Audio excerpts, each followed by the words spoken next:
Yeah. Right? And I'm not playing no games. Yeah. Greetings and salutations, everyone. I hope you're doing well. I am Pops, and this is another review. This is a Netflix film, All Quiet on the Western Front, and this is the first time in a long time I can tell you that a Netflix film is worth watching. I am shocked. This is a German film. It's an adaptation of the famous novel. It's just truly it's this fantastic film. I don't even know what to say. This is freaking amazing. I cannot believe this. Obviously, the book and the remake of the 70s film. Edward Berger is the director. He's a German director tackling the World War I conflict. And right out of the bat, this film grabs you. The score is great. Cinematography is great. The performances is great. I don't even know what to say. This is a fantastic film. But if you don't want spoilers, there you go. There's my recommendation. We'll go from there. So yeah, it's obviously I be honest, I've not read the book. I'm very familiar with the material, very familiar with the war, documentaries and such. Some of the great stuff that's been produced over the years. This film is very authentic feeling. You really feel immersed. It opens very quickly about an open battlefield with a character named Heinrich, and basically a Saving Private Ryan type scene where he's out in no man's land. People are dying all around him. And in a panic, he grabs an axe and makes an attack and then dies. And then it cuts to the title card. And then basically you have sort of like the aftermath of this battle. And the music is just fantastic. And they have people there basically recycling all of the boots and the uniforms, sending them back through a cleaning process. They have seamstresses that are fixing things. They're throwing lime over all the coffins. They got all these coffins there. And we're basically in like year 3 of the war. So it's on 1917.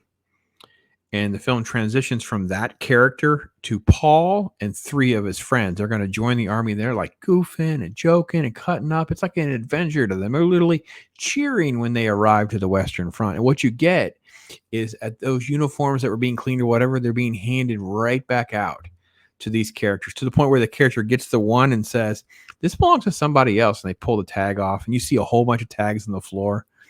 Like, everything about this should shock you to your core of how war was. The film is a very strong anti-war message, but not politically, just from showing you the horrors of the war. Because these characters, they don't even make it a day, and tragedy hits and kills one of them. Like, Paul gets a headshot, but it hits the helmet and he survives. But that night, you already have a character like, I want to go home. You have one that doesn't listen and follow thing, and he explodes because one of the shells hits him, and one of the friends gets killed. And then the film jumps forward and spends the rest of its time in 1918, or right before the close of the war. And Paul is still there. And one of the older soldiers that had kind of befriended them, his name is Kat. And he and Paul become very close. And there's shots of him. They steal a goose from a farm, and they basically have some food, right? One of them's trying to sneak off with a girl. So you have all these little moments, not really subplots exactly, just moments. How grounded and real it all feels. Things that, whether or not it happens in this story, this novel, it happened, right? There's no reason to believe these kinds of things did not happen, right? And the story kind of moves through and around Paul. He's our antagonist. He's our protagonist, and Kat is sort of like the second character. And there's several others. There's like the friends. There's other people in the squad and those kinds of things. And the first element was they go looking for the people that are supposed to relieve them. Where are all those soldiers? They disappeared. Well, they find them. They didn't follow the rules properly. They didn't follow protocol. Pulled their gas masks off too soon. All of them had gas and died. Right. Then they head into battle. Now, I will say the second subplot, the second story, is the political part about peace with the French, the German and the French, trying to have a peace agreement, a ceasefire. And the guy that plays Zemo, Daniel Bruhl, I think is how you say his name. He plays Erich Berger.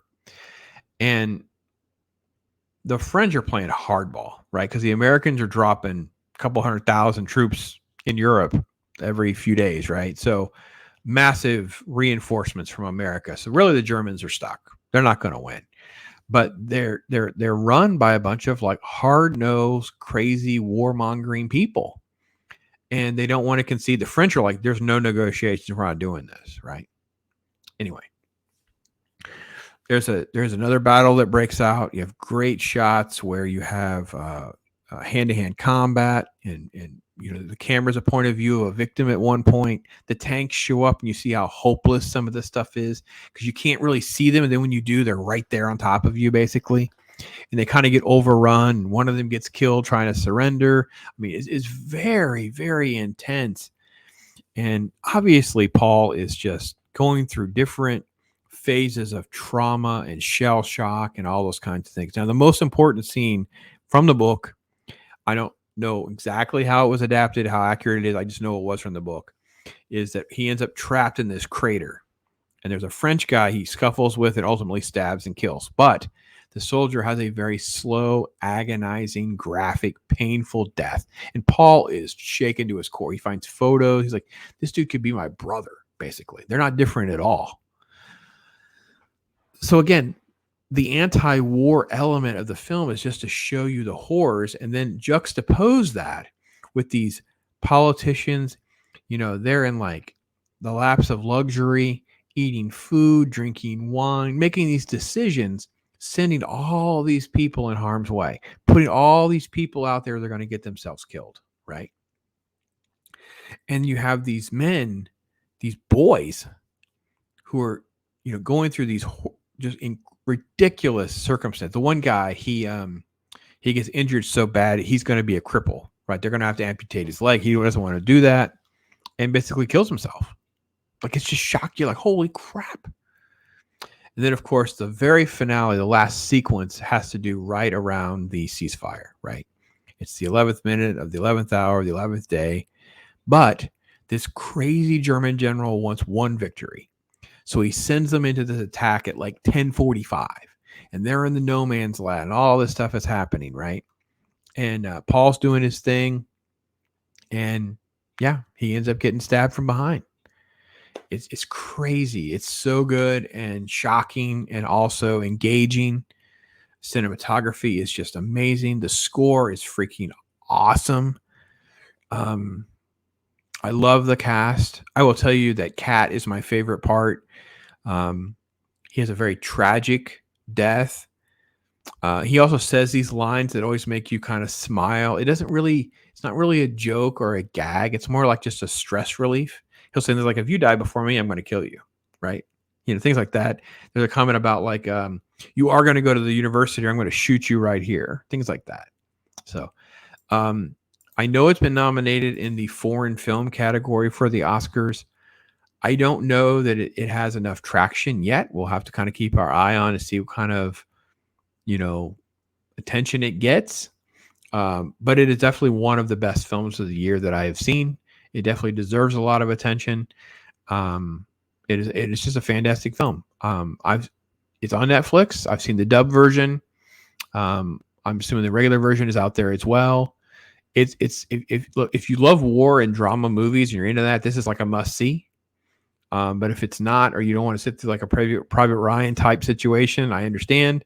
But no, recognize the name, understand that if it does get accolades, it was well deserved in my opinion.